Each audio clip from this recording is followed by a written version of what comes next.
तो dear student, आज की क्लास में आप सबका स्वागत है और आज हम समानुपात पर डिस्कशन करने वाले हैं। तो डियर स्टूडेंट, इसके पिछले वाला जो वीडियो था हमारा, उस पर हमने चक्रवृद्धि मिश्रधन तथा चक्रवृद्धि ब्याज पर बात की थी। तो आज का जो हमारा टॉपिक है वो है समानुपात। तो आज हम समानुपात के जितने भी प्रकार के क्वेश्चंस होंगे अब सबको हम कवर करेंगे। तो डियर स्टूडेंट, आज की क्लास में आप बने रहिएगा और इसको सीखिएगा। तो चलिए स्टार्ट करते हैं आज की क्लास। तो आज का हमारा टॉपिक है समानुपात।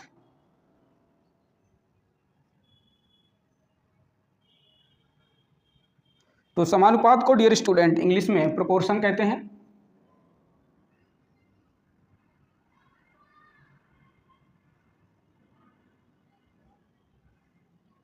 अब जब हम समानुपात की बात करते हैं तो इसको हम एक एग्जांपल से आपको समझाएंगे। जैसे मान लीजिए यहां पर एक एग्जांपल दिया गया है, A अनुपाते B समानुपाते C अनुपाते D दिया है। तो यहाँ से आपको जानना है कि ये जो दो पॉइंट रखा हुआ है इसको क्या कहते हैं? इसको रेशियो कहते हैं। और यदि यही दो पॉइंट अगर दो बार लिख दिया जाए तो इसको कहते हैं समानुपात। तो समानुपात का चिन्ह आपको इस तरीके से लगाना है, ठीक है, 4 पॉइंट लिखकर। तो यहाँ पर देखिए ए पढ़ेंगे हम A अनुपाते B समानुपाते C अनुपाते D, ठीक है। तो ये आपका हो गया पढ़ने का तरीका। अब यहाँ पर देखिए जो B और C है इसको कहा जाता है मध्य पद, क्योंकि ये बीच में पाए गए हैं तो इसका नाम क्या है? मध्य पद। और देखिए A और D चूंकि ये बाहर हैं तो इसका नाम है आपका बाह्य पद, ठीक है। इसका क्या नाम है? बाह्य पद। तो आपको समानुपात में दो पद मिलते हैं, एक होता है मध्य पद और दूसरा होता है बाह्य पद, ठीक है। तो जब इस क्वेश्चन को हम सॉल्व करते हैं तो मध्य पद का गुणा जो है, जो मध्य पद होता है उसका गुणा हम मध्य पद से करते हैं और बाह्य पद का गुणा हमेशा हम क्या करते हैं? बाह्य पद से कर लेते हैं। अब जैसे यहां पर ये क्वेश्चन लगाया गया तो मध्य पद क्या है? B और C है। तो यहां पर क्या हो जाएगा? B मल्टीप्लाई बाई C बराबर हो जाएगा आपका, बाह्य पद क्या है? A मल्टीप्लाई D है। तो इसको लिख सकते हो आप BC इक्वल टू हो जाएगा आपका AD। अब यहां से मान लीजिए आपको A का वैल्यू चाहिए तो A इक्वल टू हो जाएगा आपका BC अपान D, ठीक है। तो इस प्रकार से हम इस क्वेश्चन को लगा लेंगे, ठीक है। तो डियर स्टूडेंट, हमारा क्वेश्चन कह रहा है कि एक रेलगाड़ी 2 घंटे में 120 किलोमीटर की दूरी तय करती है, उसी चाल से वह 5 घंटे में कितनी दूरी तय करेगी, ठीक है। तो कोई रेलगाड़ी है, ठीक है, जिसके विषय में बताया गया है कि वह 2 घंटे में 120 किलोमीटर की दूरी तय करती है। तो आपको बताना है कि वह उसी चाल से 5 घंटे में कितनी दूरी तय करेगी। ये आपका क्वेश्चन है। अब डियर स्टूडेंट, इसको लिखने का तरीका क्या है? ये आपको पहले लिखना है समय घंटे में। समय घंटे में दिया गया है आपका कितना है? 2 आवर, ठीक है। और यहां पर क्या लिखना है? तय की गई दूरी, तय की गई दूरी, वो भी किसमें है? किलोमीटर में है, km लिख दीजिए। तो 2 घंटे में रेलगाड़ी कितनी दूरी तय करती है? 120 किलोमीटर तय करती है। तो बताना है कि 5 घंटे में, ठीक है, वह कितनी दूरी तय करेगी। तो मान लीजिए कि वह x किलोमीटर की दूरी तय करेगी 5 घंटे के अंदर। तो यहां से देखिए समय 2 से 5 यानी समय क्या हो रहा है? बढ़ रहा है, ठीक है। तो यहां से जो समय बढ़ रहा है तो दूरी जो है क्या हो जाएगी? यह अपने आप जो है आपको भी निकल आएगी। देखिए कैसे सॉल्व करते हैं। अब इसको लिखने का तरीका समझिए। इसको लिखने का तरीका है, ये हो जाएगा आपका 2:5 और यहां से हो जाएगा आपका प्रपोर्शन या समानुपात 120:x, या इसको इस तरीके से भी पढ़ सकते हैं 2:5 समानुपाते 120 अनुपाते x, ठीक है। अब हमें x का वैल्यू चाहिए तो आपको बताया गया है कि मध्य पद का गुणा मध्य पद के साथ कर लेते हैं और बाह्य पद का गुणा बाह्य पद के साथ कर लेते हैं, हमारा आंसर मिल जाएगा। तो चलिए सॉल्व कर लेते हैं। तो यहाँ पर देखिए हो जाएगा 5 × 120, यह बराबर होगा आपका 2 × x। तो 2 और x क्या है? बाह्य पद हैं, तो बाह्य पद का गुणा बाह्य पद से हो गया। 5 और 120 अंतः पद हैं, तो देखिए या मध्य पद हैं तो इसको मध्य पद का गुणा मध्य पद से कर लेते हैं। तो यहाँ से देखिए 12 पंचे 60 होता है आपका, तो ये हो जाएगा आपका 600 और यहाँ से आपका आ गया 2x। तो यहाँ से x का वैल्यू चाहिए तो हो जाएगा आपका 600 डिवाइडेड बाई 2, ये आपका कट गया, कितना आ गया? 300 किलोमीटर। तो डियर स्टूडेंट, जो रेलगाड़ी है ये 5 घंटे में कितना किलोमीटर तय करेगी? यह 300 किलोमीटर तय करेगी। आपका आंसर मिल गया। तो यदि इस टाइप का क्वेश्चन आता है तो आपको तुरंत, ठीक है, जब आपकी प्रैक्टिस अच्छी हो जाएगी तो आपको इतना लिखना नहीं पड़ेगा, आप तुरंत इसको सॉल्व कर सकते हैं रेशियो में बदलकर। ठीक है, तो डियर स्टूडेंट, जो हमारा अगला क्वेश्चन है, 25 मजदूर एक सप्ताह में 7.5 किलोमीटर लंबी सड़क बनाते हैं, तो कितने मजदूर उतने ही समय में 10.2 किलोमीटर लंबी सड़क बना लेंगे? ठीक है, तो हमारा क्वेश्चन कह रहा है कि यदि 25 मजदूर जो है एक सप्ताह में 7.5 किलोमीटर लंबी सड़क बना लेते हैं, तो बताना है कि कितने मजदूर उतने ही समय में 10.2 किलोमीटर लंबी सड़क बना लेंगे। ठीक है, तो आपको कैसे लगाएंगे इसको? देखिए, सबसे पहले लिखना है आपको यहां पर जो है सड़क की लंबाई वो भी किसमें है? किलोमीटर में दी गई है। तो पहले जो है कितना है? 7.5 किलोमीटर सड़क है, और उसके बाद 10.2 किलोमीटर है। ठीक है, तो एक तरफ आप सड़क की लंबाई लिख दीजिए, दूसरी तरफ आपको लिखना है मजदूरों की संख्या। मजदूर की संख्या, तो ध्यान से समझिएगा कि 7.5 किलोमीटर जो लंबी सड़क बना रहे हैं, कितने मजदूर हैं? 25 मजदूर। तो यहाँ पर लिखेंगे आप 25। ठीक है, तो आपको बताना है कितने मजदूर जो है उतने ही समय में 10.2 किलोमीटर की लंबी सड़क बना लेंगे। तो मान लीजिए कि 10.2 किलोमीटर की जो लंबी सड़क है, इसको मान लीजिए कि AX मजदूर बना लेंगे। ठीक है, तो आपको इसको कैसे लगाना है? इसको लिखने का तरीका यह है, 7.5 अनुपाते 10.2 समानुपाते 25 अनुपाते x। ठीक है, अब इस तरीके से आप लिख लेंगे। अब देखिए, मध्य पद का गुणा मध्य पद के साथ तथा बाह्य पद का गुणा बाह्य पद के साथ करके इस क्वेश्चन को सॉल्व कर लेते हैं। तो यहाँ से आपका मध्य पद कौन सा है? 10.2 गुणे 25, ये बराबर हुआ आपका 7.5 गुणे x के। तो यहाँ से x का वैल्यू आपका मिल जाएगा 10.2 गुणे 25 अपान 7.5। ठीक है, देखिए एक अंक पे यहाँ भी दशमलव है, एक अंक पे यहाँ भी है, तो ये देखिए कट गया, और यहाँ से हो गया 25 तियाँ 75 हो गया, 3 बार में कट गया। अब आपका आंसर क्या मिल गया? 102/3। ठीक है, अब ये पुनः ये भी कट जाएगा। देखिए 3 त्रिका 9 और 3 चौके 12, तो x का वैल्यू क्या मिल गया आपका? 34 मजदूर मिल गए। ठीक है, तो यहाँ से आपका आंसर आ गया कि 10.2 किलोमीटर की जो लंबी सड़क होगी, इसको कितने मजदूर बना लेंगे? इसको 34 मजदूर जो है बना लेंगे। तो हमारा जो अगला क्वेश्चन है, कह रहा है कि यदि 6 कलमों का मूल्य 24 रुपये है तो 7 कलमों का मूल्य क्या होगा? ठीक है, तो 7 कलमों का मूल्य बताना है। तो सबसे पहले क्या करना है? आपको लिखना है यहाँ पर कलमों की संख्या,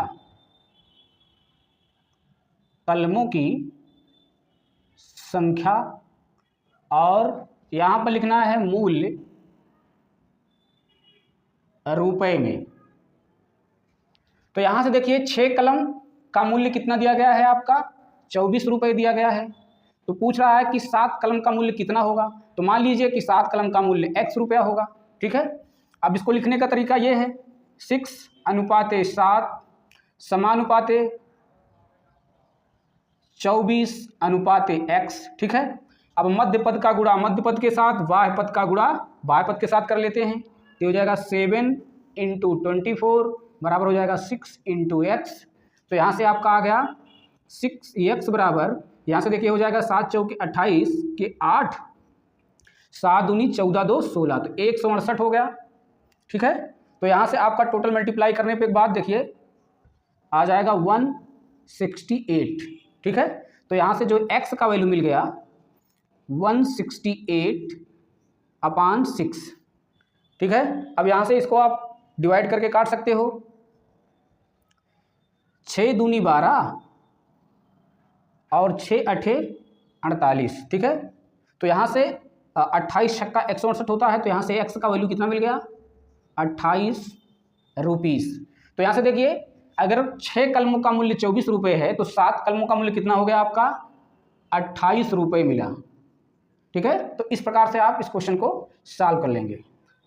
तो डियर स्टूडेंट, जो हमारा अगला क्वेश्चन है, कह रहा है कि एक छात्रावास में 50 छात्रों के लिए 40 दिनों का भोजन सामग्री उपस्थित है। यदि छात्रावास में कुल 30 छात्र और बढ़ जाएं तो भोजन सामग्री कितने दिनों में समाप्त हो जाएगी। ठीक है, इस क्वेश्चन को लगाना है।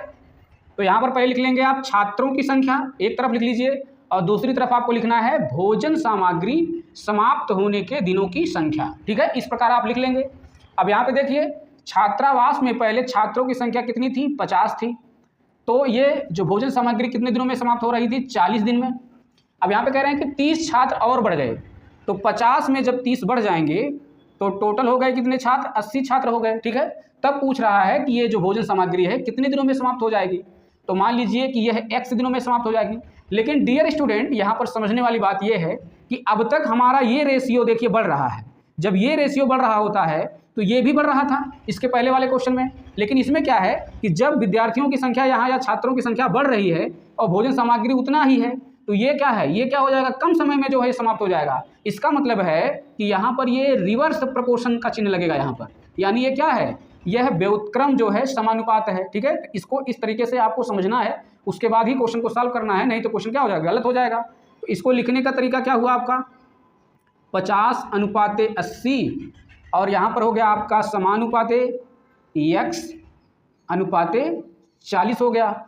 अब वही आपका फार्मूला है कि मध्य पद का गुणा मध्य पद के साथ और बाह्य पद का गुणा बाह्य पद के साथ कर लेते हैं। तो यहाँ से हो जाएगा आपका 80 × x इक्वल टू हो जाएगा आपका 50 × 40। तो यहाँ से x का वैल्यू जो मिल गया आपका 50 × 40/80, एक जीरो से एक जीरो कैंसिल हो गया।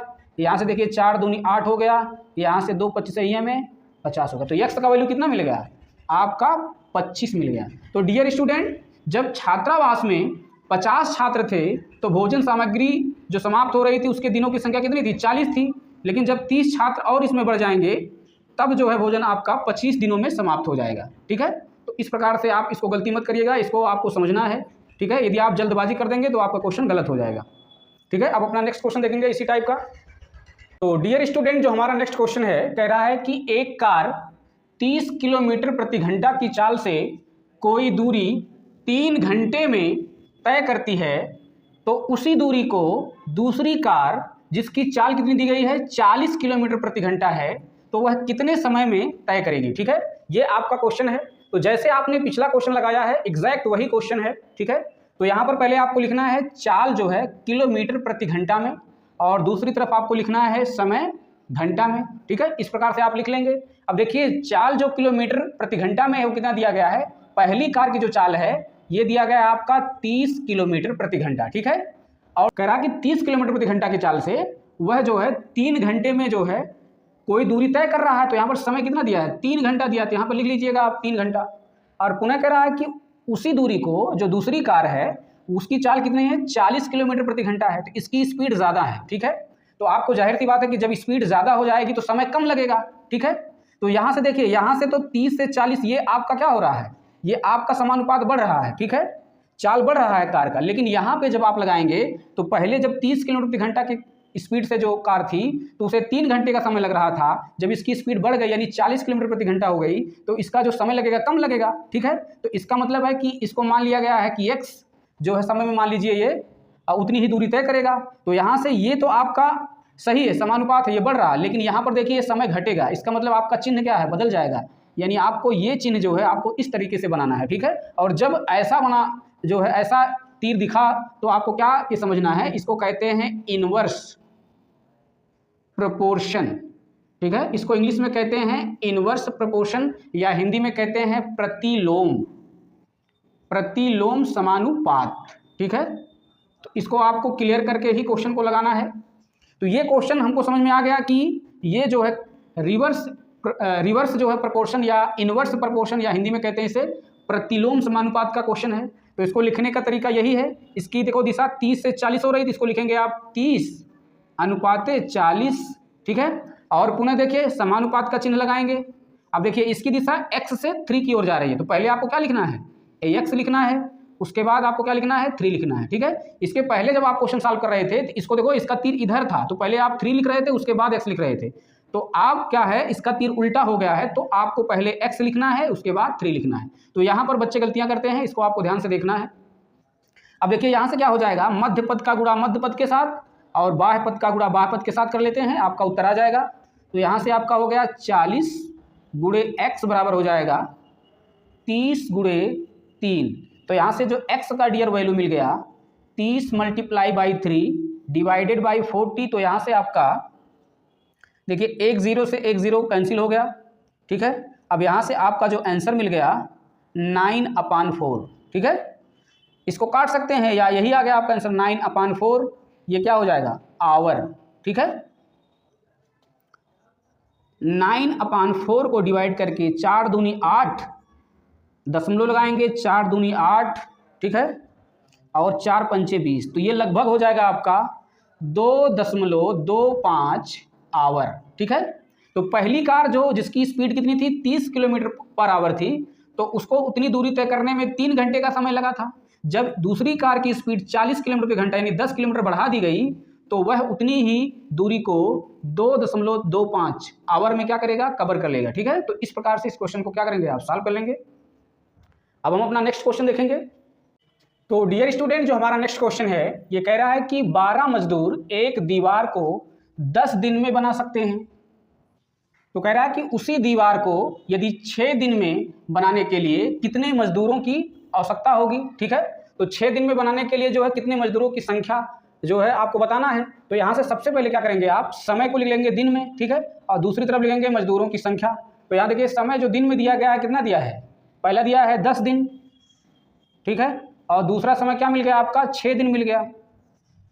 तो यहाँ पर क्या है कि 12 मजदूर जब थे, ठीक है, तो दिन कितना लग रहा था, यहाँ पर 10, तो यहाँ पर मजदूरों की संख्या कितनी है 12। तो जब 12 मजदूरों की संख्या थी तो उस समय 10 दिन में जो है समय जो है दीवार बन रही थी। लेकिन जब यहाँ पर कह रहा कि कितने और मजदूर बढ़ा दिए जाएं या लगा दिए जाएं कि वो जो है 6 ही दिन में काम समाप्त हो जाए। तो यहाँ से देखिए मान लीजिए इसको कि ये x है, ठीक है। अब यहाँ से समझिए इसको लगाने के लिए ये भी क्वेश्चन क्या है, ये भी क्वेश्चन आपका वही है पिछला क्वेश्चन जैसे था। इसको कहते हैं हम प्रतिलोम समानुपात। इसको आपको विशेष रूप से ध्यान देना है। इसको इंग्लिश में कहते हैं इनवर्स प्रोपोर्शन, ठीक है। तो इसको लिखने का तरीका आपका यही होगा। तीर देखिए आपका क्या बनेगा, यहाँ से उल्टा बन जाएगा। तो यहाँ से हो गया आपका 10:6 समानुपाते हो गया आपका x अनुपाते क्या हो जाएगा 12। अब यहाँ से मध्य पद का गुणा मध्य पद के साथ और बाह्य पद का गुणा बाह्य पद के साथ कर लेते हैं। तो ये हो जाएगा आपका 6 × x और ये बराबर हो जाएगा आपका 10 × 12। तो यहाँ से x का जो वैल्यू मिल गया आपका 6 दूनी 12, तो यहाँ से हो जाएगा 10 दूनाई के 20, ठीक है। तो यहाँ पर जो मजदूरों की संख्या होगी वो कितनी हो जाएगी, वो आएगी आपकी 20, ठीक है। तो डियर स्टूडेंट, आई होप ये वीडियो आपको पसंद आई होगी। Thank you friends.